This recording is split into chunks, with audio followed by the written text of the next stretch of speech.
নমস্কাৰ সকলোকে। আজি চাবচোন, এইটো মিছোৰ পৰা অৰ্ডাৰ কৰা এটা ফুলৰ ষ্টেণ্ড কেনেকুৱা লাগিছে। এটা অতিকৈ সুবিধাজনক আৰু দেখিবলৈ ভাল লগা ফুলৰ ষ্টেণ্ড। এই ধৰণৰ ডিজাইনটো হ'ব।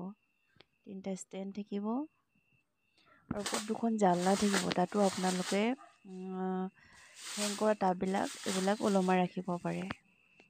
খুবেই ধুনীয়া। এয়া বিভিন্ন পাৰ্টছবিলাক একেলগতে আহে। 2খন জালনা আৰু 3টা ষ্টেপ এইদৰে পেকিঙত আহে।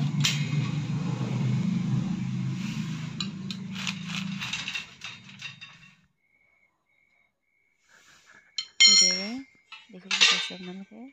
এয়া এটা ছাইডৰ ষ্টেণ্ডকেইডাল হুক থাকে, হুকবিলাক জাম কৰি লগাই দিলেই হৈ যায়, বিশেষ অসুবিধা নাই। এয়া ষ্টেপ 3টা কৰ্ডছ এইকেইটা।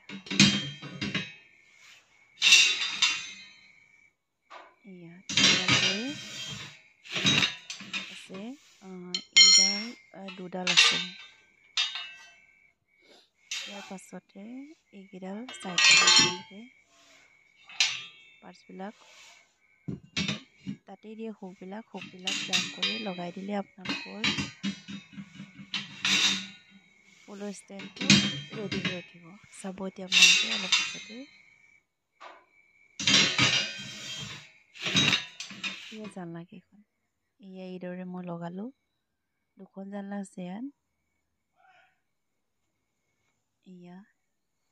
এয়া সম্পূৰ্ণ হৈ উঠিলে মোৰ ধুনীয়া ফুলৰ ষ্টেণ্ডটো। এই ওপৰ 2টাত আপোনালোকে হেং কৰি লগাব পাৰিব। ইয়াৰ প্ৰাইচ মাত্ৰ